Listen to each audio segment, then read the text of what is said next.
Assalamualaikum warahmatullahi wabarakatuh. Halo semua, perkenalkan saya Nida Nur Latifah, mahasiswa Ekonomi Pembangunan semester 6.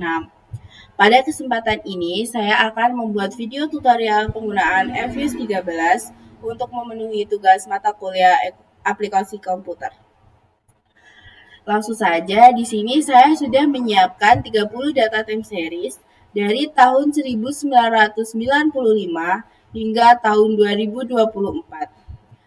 Untuk variabel Y kita menggunakan pertumbuhan ekonomi, variabel X1-nya investasi, dan variabel X2-nya indeks pembangunan manusia atau IPM. Langsung saja kita ke aplikasi Fuse-nya.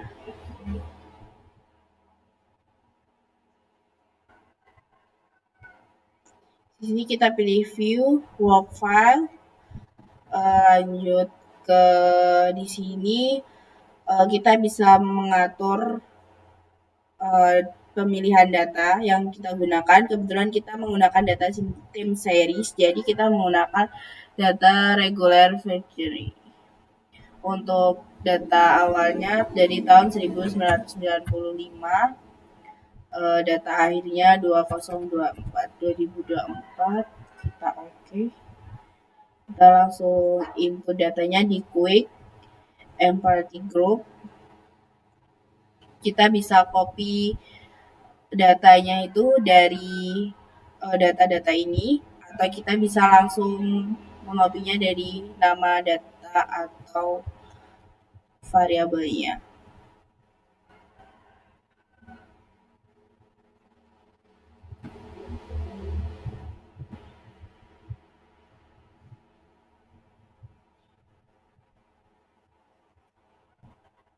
Untuk mempermudah kita dalam analisis nanti, kita bisa menggunakan variabel Y ini pada pertumbuhan ekonomi. Untuk S1-nya kita di investasi.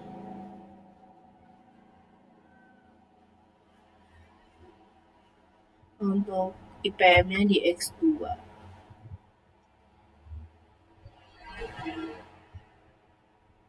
Kita langsung X saja, karena data sudah tersimpan. Kita langsung masuk ke analisisnya di Quick Estimate Equation. Di sini kita tulis Y, C, X1, X2. Nah, ini hasil outputnya. Tapi kita terlebih dahulu wajib untuk menguji uji asumsi klasik seperti normalitas, autokorelasi, multikoliniaritas, dan juga uji hetero. Nah, di sini kita langsung uji normalitas terlebih dahulu. Kita pilih view residual diagnosis. Kita pilih di histogram normality. Nah, ini hasil uji normalitas data dan bisa kita interpretasikan. Nah, di sini sudah saya interpretasi. Kita tinggal untuk menganalisisnya atau baca serta koreksi. Kriteria pengujiannya, apabila nilai probabilitas lebih besar dari 0,05 maka data terdistribusi normal. Sedangkan apabila nilai probabilitas kurang dari 0,05 maka data tidak terdistribusi normal. Yang kriteria kedua, terdistribusi normal apabila nilai JB atau jargon merah lebih kecil dari nilai 42,557. 42,557 ini kita peroleh dari tabel Chi-square yang sudah saya siapkan.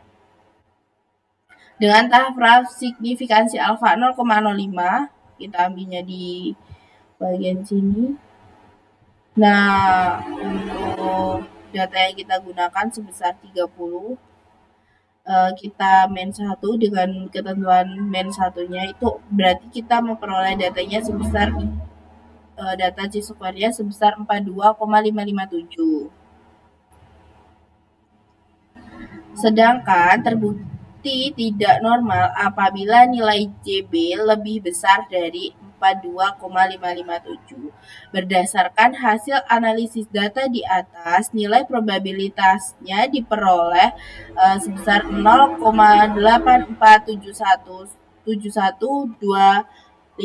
lebih besar dari 0,05 sehingga data terdistribusi normal. Ini berdasarkan dari nilai probabilitas. Jika berdasarkan dengan nilai JB, hasil analisisnya sebesar 0,331814 lebih kecil dari 42,557. Kesimpulannya yakni data tersebut terdistribusi normal. Selanjutnya kita bisa uji normalitas. Langsung ke estimate. Langsung oke. Kita ke view. Kita pilihnya di koefisien diagnosis. Ini di FIF atau variation infeksi faktor. Nah, hasil ini yang digunakan untuk analisis uji multikolinearitas di bagian NA yakni 1,012870. Nah, untuk kriteria pengujiannya tidak terdapat multikolinearitas apabila nilai FIF lebih kecil daripada 10. Tidak terdapat multiko apabila nilai FIF lebih besar dari 10 kan. Dan untuk terdapat multiko apabila nilai FIF lebih besar atau sama dengan 10. Berdasarkan hasil analisis atau output dari FUS-nya, kita memperoleh data sebesar 1,012870 lebih kecil daripada 10. Sehingga data tersebut bisa diartikan bahwasanya tidak terdapat multikolinearitas antar variabel independen dalam model. Selanjutnya kita bisa langsung masuk ke uji hetero. Kita ke estimate. Kita ke view. Pilih di residual diagnosis ke heterogenisitas tes. Kita pilih di Glasser. Hasil yang paling atas ini yang digunakan untuk analisis uji hetero. Untuk H0 itu tidak terdapat hetero. Namun H1 terdapat hetero. Kriteria pengujiannya yakni jika p-value lebih kecil dari 0,05 maka HO ditolak.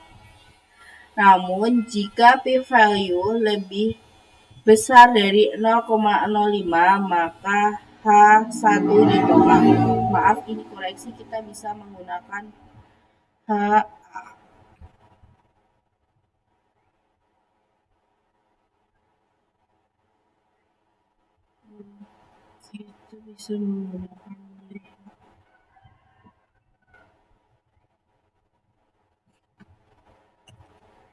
Kita bisa menggunakan HA.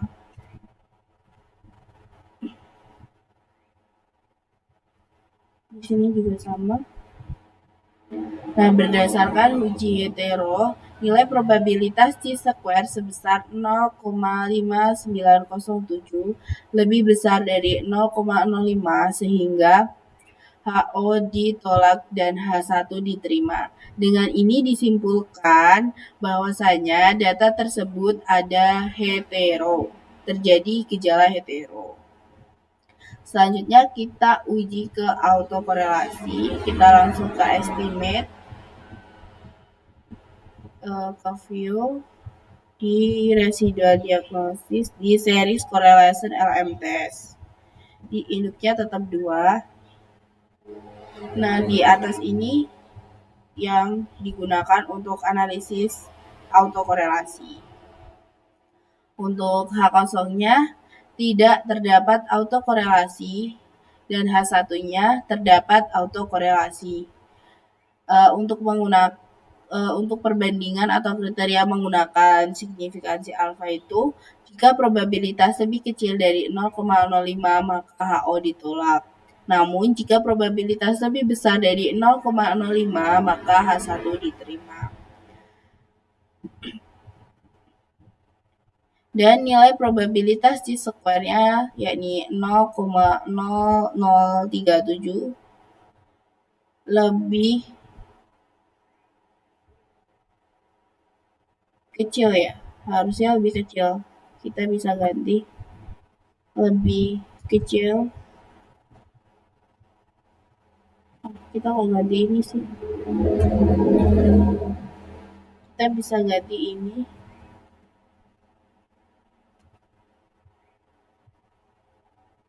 Ini juga sama, lebih kecil. Berarti di sini kesimpulannya tidak terdapat autokorelasi ya. Nah, kesimpulannya tidak terdapat gejala autokorelasi. Kita langsung masuk ke pengujian hipotesis atau sering dikenal dengan uji parsial atau bisa disebut juga dengan uji T. Kita langsung ke estimate equation.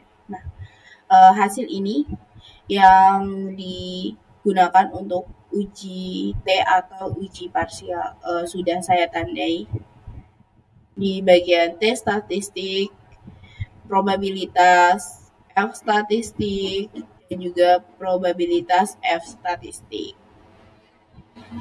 Untuk uji T atau uji parsial yang pertama, yakni HO, investasi tidak berpengaruh signifikan terhadap pertumbuhan ekonomi. HA, investasi berpengaruh signifikan terhadap pertumbuhan ekonomi. Dengan kriteria pengujian, HO diterima apabila nilai probabilitasnya lebih besar dari 0,05. Berarti ini kita salah dan di sini kita sambil koreksi, kita salah penggunaan pada harusnya ini di lebih kecil atau sama dengan ini, dan ini HA ditolak apabila nilai probabilitasnya lebih kecil atau sama dengan 0,05. Dan untuk pengujian T statistiknya yakni HA diterima bila T statistik lebih kecil dari T tabel. Dan HO ditolak apabila T statistik lebih besar dari T tabel. Berdasarkan hasil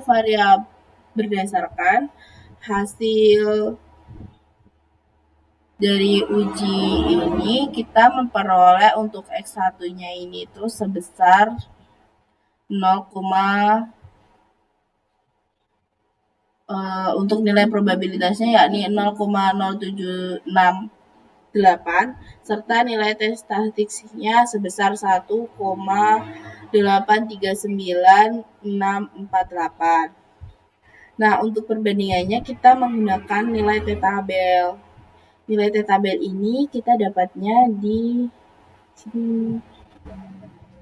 Nah, nilai T tabel kita menggunakan DK-nya berarti 30 itu untuk sampel dan dikurang 1 untuk ketentuan itu jadi 129 dikurang 2 untuk variabel, berarti nilai T tabelnya 2,052. Nah, berdasarkan hasil investasi, X1 memiliki nilai T statistik sebesar 1,839648 yang lebih kecil dari nilai T tabel sebesar 2,052 serta nilai probabilitasnya di 0,0768 lebih besar dari alfa atau 0,05 sehingga HO diterima Artinya, investasi tidak berpengaruh signifikan terhadap pertumbuhan ekonomi. Untuk pengujian hipotesis yang kedua, untuk HO-nya, IPM tidak berpengaruh signifikan terhadap pertumbuhan ekonomi. Untuk HA-nya, IPM berpengaruh signifikan terhadap pertumbuhan ekonomi. Dan untuk kriteria pengujiannya masih sama. Berdasarkan hasil variabel IPM atau X2 memiliki nilai T statistik sebesar 3,68414 yang lebih besar dari nilai T tabel sebesar 2,052 serta nilai probabilitasnya sebesar 0,0010 lebih kecil dari 0,05 sehingga HO diterima. Sehingga HO ditolak, artinya indeks pembangunan manusia atau IPM berpengaruh signifikan terhadap pertumbuhan ekonomi. Kita langsung masuk di uji F atau yang lebih dikenal dengan uji simultan. Untuk hipotesisnya, HO, investasi dan IPM tidak berpengaruh secara simultan terhadap pertumbuhan ekonomi. Untuk HA-nya, investasi dan IPM berpengaruh secara simultan terhadap pertumbuhan ekonomi. Untuk kriteria pengujiannya, nilai probabilitasnya masih sama, namun perbedaannya di nilai perbandingan T. Kita bukan menggunakan T statistik ya, kita menggunakannya F statistik. Kalau tadi kita menggunakannya F statistik, kita menggunakannya tadi itu T statistik sama T tabel. Nah, kalau di uji simultan ini kita menggunakannya F statistik serta F tabel. Nah, di sini juga ada nih DF penyebutnya atau N-K-1. Seperti yang tadi, hasilnya 27. Tapi kita menggunakan DF atau pembilang. Ini sesuai dengan kita menggunakan berapa variabel. Nah, kita bisa lihat nilai F tabelnya.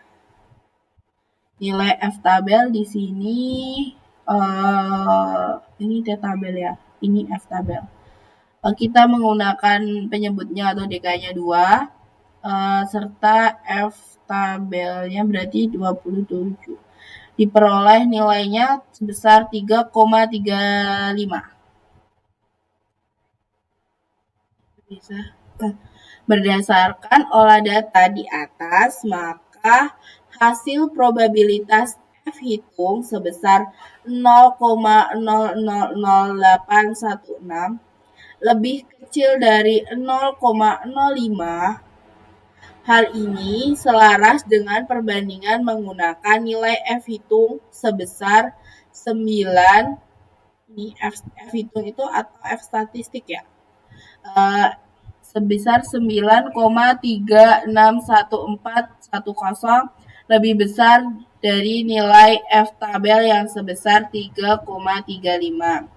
Sehingga berdasarkan kriteria di atas, maka HO ditolak dan HA diterima. Artinya, kedua variabel baik X1 maupun X2 berpengaruh secara simultan terhadap pertumbuhan ekonomi.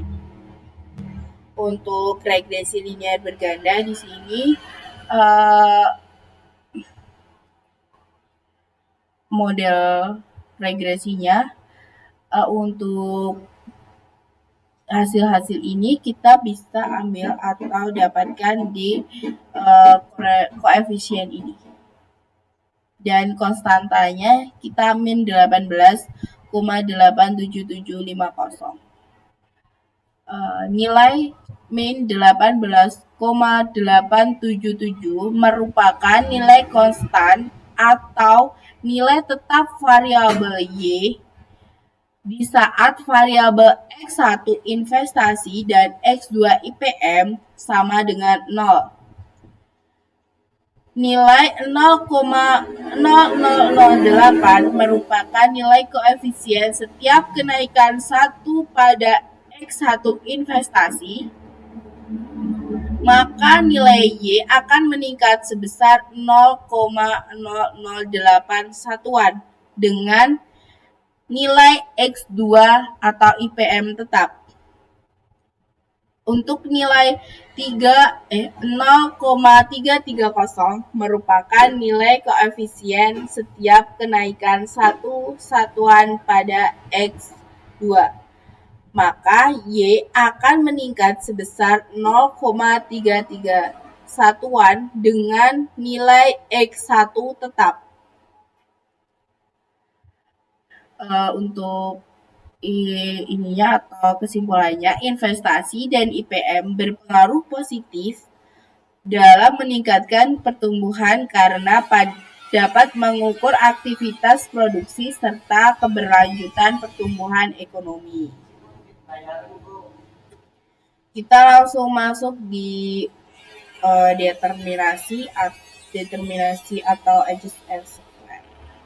Nah, di uji ini kita memperoleh hasilnya di bagian ini.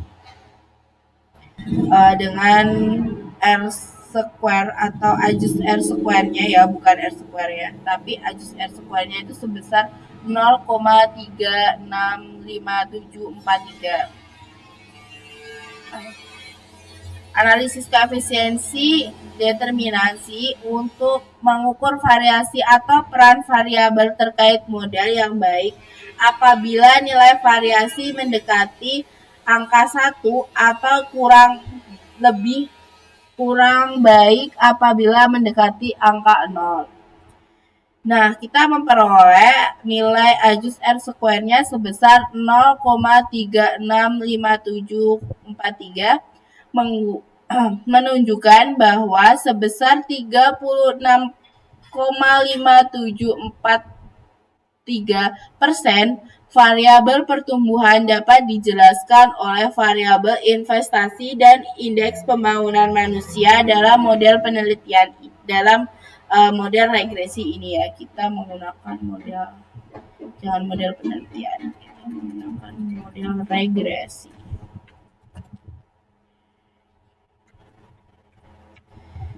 Sedangkan sisanya sebesar 63,4257% dijelaskan oleh variabel lain di luar model. Kesimpulannya, dengan demikian dapat disimpulkan bahwa variabel investasi dan IPM secara simultan berpengaruh terhadap pertumbuhan ekonomi. Kita melihat pertumbuhan ekonomi. Hal ini mengidentifikasikan bahwa kedua variabel tersebut secara bersama-sama memiliki kontribusi yang nyata dalam mempengaruhi pertumbuhan ekonomi, sehingga model yang digunakan dalam regresi ini ya.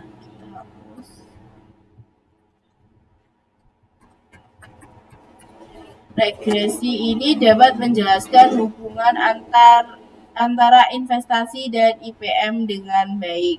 Namun lebih baiknya hasil adjust R square-nya harusnya lebih besar sehingga dapat mewakilkan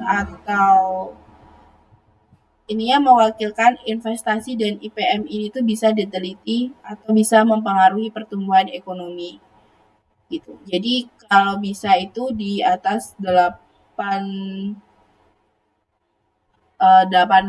atau ya 85-an lah, sampai kalau bisa ya 99, berapa sekian persen. Sampai di sini, terima kasih. Kurang lebihnya saya mohon maaf. Wassalamualaikum warahmatullahi wabarakatuh.